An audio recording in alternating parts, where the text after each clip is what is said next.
Tonight on CI, the Obama administration has just issued a new policy on the use of medical marijuana. We discuss the pros and the cons.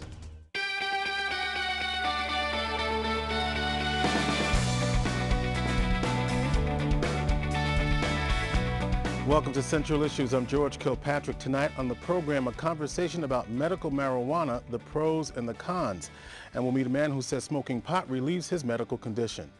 The U.S. Justice Department says the federal government will not prosecute individuals who smoke medical marijuana as long as the individuals are in clear and unambiguous compliance with existing state laws providing for the medical use of marijuana. The policy was sent out to state attorney generals via Justice Department memo. Now, Attorney General Eric Holder says that we will not, however, tolerate drug traffickers who hide behind claims of compliance with state law to mask activities that are clearly illegal. A New York Times article points to polls that show increasing support for medical marijuana. 14 states allow medicinal marijuana. They are California, Alaska, Colorado, Hawaii, Maine, Maryland, Michigan, Montana, Nevada, New Mexico, Oregon, Rhode Island, Vermont, and Washington. Legislators tell CI that New York's bill has not gotten out of committee. Well, joining me tonight to discuss the central issue is Dr. Ronald Doherty. He's a family physician and he's certified in addiction medicine. He's also the medical director at Harbor Lights in New Mexico. Welcome to the program. Thank you. Also joining us is Nicholas Isle. He is from Reconsider. The group believes the war on drugs has simply failed, and of course they would support what's happening now. And Amy Campbell is Associate Professor of Humanities and Bioethics at Upstate Medical University, here to discuss the ethical arguments in this issue. Now let's look at some of the arguments. Proponents of medical marijuana say that, well, pot relieves nausea, vomiting, and other issues in some illnesses. It relieves spasticity of muscles associated with multiple sclerosis. It's used to treat appetite loss associated with HIV. It relieves certain types of pain, and it's safer than most prescribed medications. Those on the other side, though, believe that, first of all, pot has a bad effect on your short-term memory. Its frequent use impairs cognitive ability. Smoked marijuana causes cancer, causing compounds. Smoking anything can lead to serious lung disease, and there's a high risk of abuse and addiction. The expert on all of this, of course, is Dr. Doherty, and that's the list. And that's just sort of a truncated list of pros and cons. Are those facts correct? No. Talk to me. I've had patients been smoking pot since back in the 60s. They did not develop lung cancer.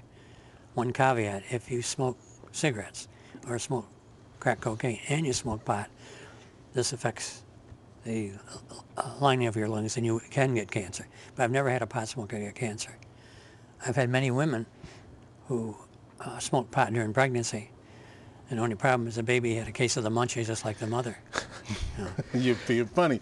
But you're pointing to a fact here that a lot of people associate pot or marijuana, however you want to call it, as a gateway drug. And that's what some of the people are concerned about. But if we make it legal across the board, that this will lead to abuse of other drugs. The young people that we see who are pot smokers and got in trouble with the law, 10 years later, they're not using any other drugs because marijuana is a drug that they particularly get an effect from, and that's what they want. I've also had the opportunity to recommend marijuana for situations. A pediatric oncologist called me and said, we've got these 4 kids, a 12-year-old, a 13-year-old, and 2 14-year-olds who have non-Hodgkin's lymphoma or Hodgkin's lymphoma, and they want to stop chemo. And I said, I don't know why you're calling me. I'm not a cancer specialist. He said, yes, but we were told that you might know somebody who's got marijuana. I said, well, that's a decided possibility. So we got an ounce. And you took care of it, though that's not legal here in New York. Correct. And I called him and I said, I've got an ounce. He said, none of them smoke. So High Times issues a manual that tells you how to cook it with brownies. And the only complication was that one boy developed terrible highs from the chocolate and the brownies. So you don't have to smoke it? No. A lot of people eat it. All right, so the adverse effects, I mean, one of the problems is that there's not enough clinical trials being done to look at the adverse effects. You're shaking your head, Amy. That's part of the problem, isn't it? Yes, I mean, because from an ethical perspective, we look at the science first, and if there isn't good research behind the science, we want to know what, for physicians, what should they do for their patients that would be in their best interest. But the science isn't there yet. So, some policy, regulations sort of put obstacles in front of the research. What's wrong? Why isn't the research there, doctor? Because marijuana has been an illegal drug in this country since 1947, and nobody wants to go against that. So therefore, even though there's evidence where patients report feeling better to relieve certain conditions, there isn't a way for the government to actually do clinical trials on this? Yeah, we do clinical trials on a lot of other. But this will not be done? No. I also had a patient who lived over here in Liverpool, and her husband asked me if I would see her on Mother's Day, and they're good friends, and he thought that she had hepatitis because she was yellow as a banana. So I had to bring her over to my office and examine her. Her liver was fine, but she had a large, hard mass here. So it turns out she had cancer of the pancreas. The prognosis, as you know, for somebody with cancer of the pancreas is about a year. Well, what I don't understand is if you're smoking, you're inhaling the same way you would with cigarette smoke. Why wouldn't that same smoke cause damage to your lungs? You're not smoking 3 packs a day. Okay. That's the difference. I mean, there is some damage, but not 3 packs a day. Let me go to you, Nick. The laws, I mean, what the U.S. Justice Department has said, and this is the memo that they sent out here, that they still believe that marijuana is a criminal drug and possession is criminal, and they're still going to prosecute you if you have it.